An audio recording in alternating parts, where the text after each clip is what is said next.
Life on the road means adventure and unexpected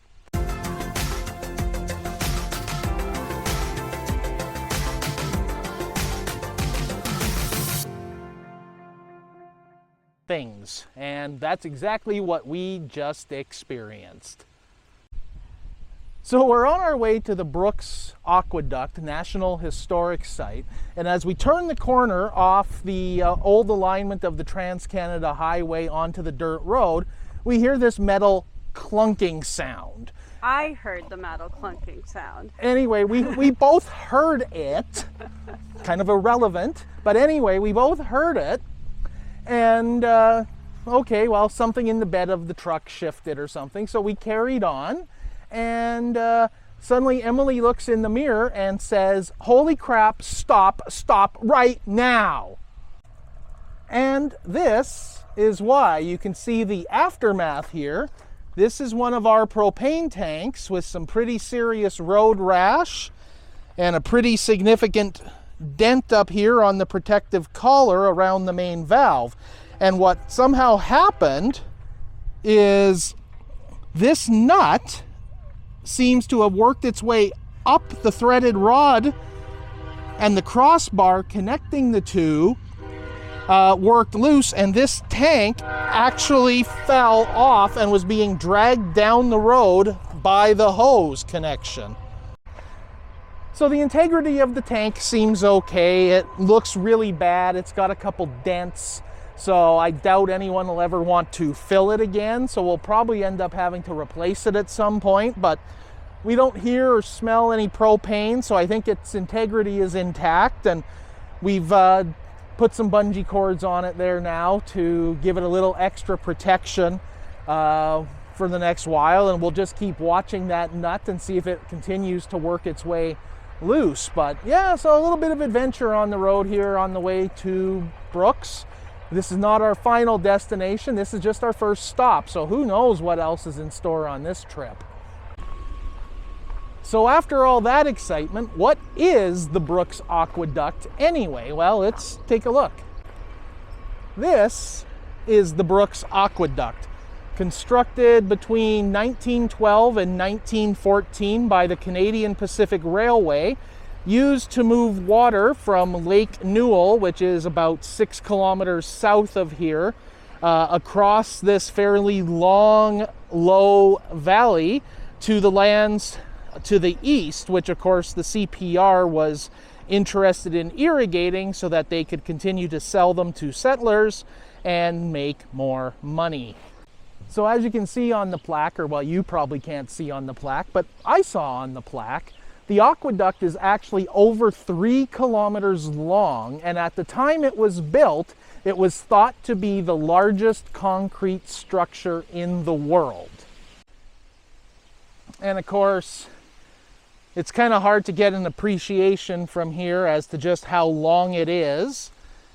It goes quite a ways down that way, and you can't see it because they have since built this berm that houses the road, but it also extends quite a ways on the other side of the road, and also goes underneath the set of railroad tracks. This was the CPR's main line that had been built through this area in the 1880s. And so when it was time to construct the aqueduct, they had two choices essentially.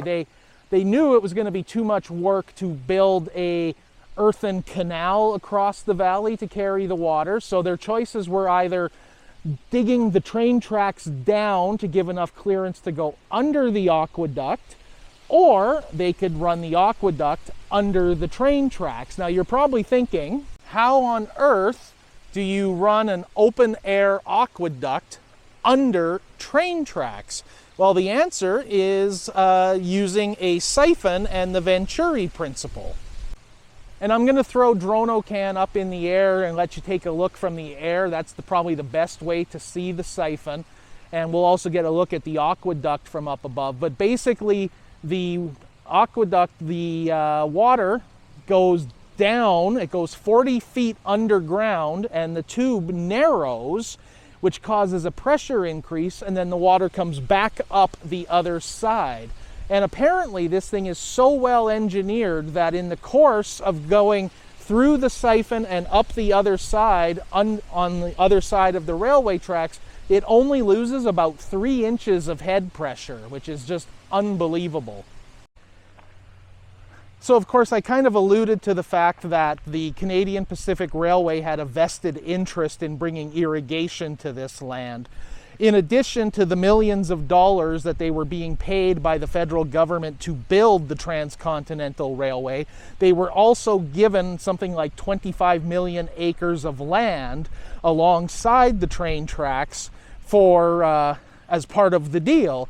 And of course the CPR was parceling all of those sections of land out for development of town sites, homesteads, and whatnot. So they were able to turn around and sell a lot of that property, and it's much easier to sell property when somebody actually has a chance of making farming work versus selling them, you know, dry, arid land, which is what this area of the province, the Palliser Triangle as it's known, is known for. So the aqueduct actually operated up into the 70s. It was eventually taken over by the federal government, I believe, in 1969. They ran it for about 10 years, and in 1979 it was decommissioned. And the only reason it's still here and is a National Historic Site is because the cost of demolition of a concrete structure of this size was going to be too expensive.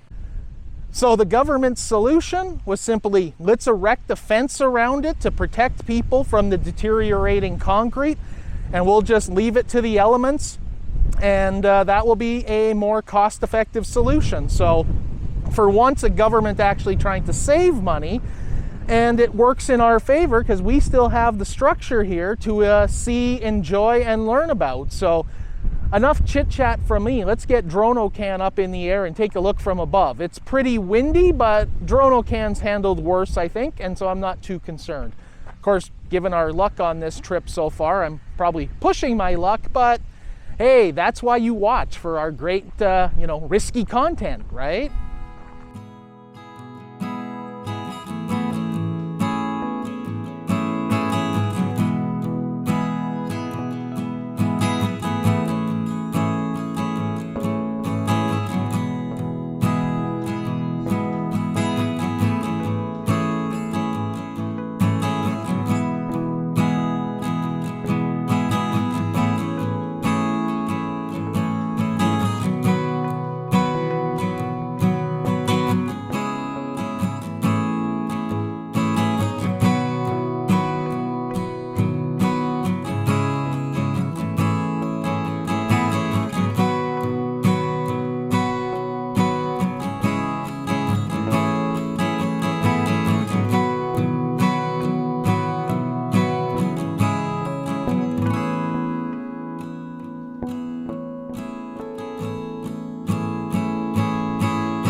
So I won't say that almost ended in disaster, but I will say once I got on the far side of the road and I was getting those shots of the siphon under the CPR tracks, the wind was strong enough that DroneOCan was having some problems flying back under regular mode.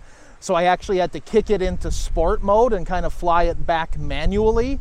The wind up there at 30, 40 meters up in the air was just too much, and it couldn't make it back on its own against the wind. So could have ended in disaster, but I kind of expected that could be a potential issue, so I was prepared for it and dealt with it. And preparation is half the battle, and the other half of the battle is getting back on the road and seeing what happens next.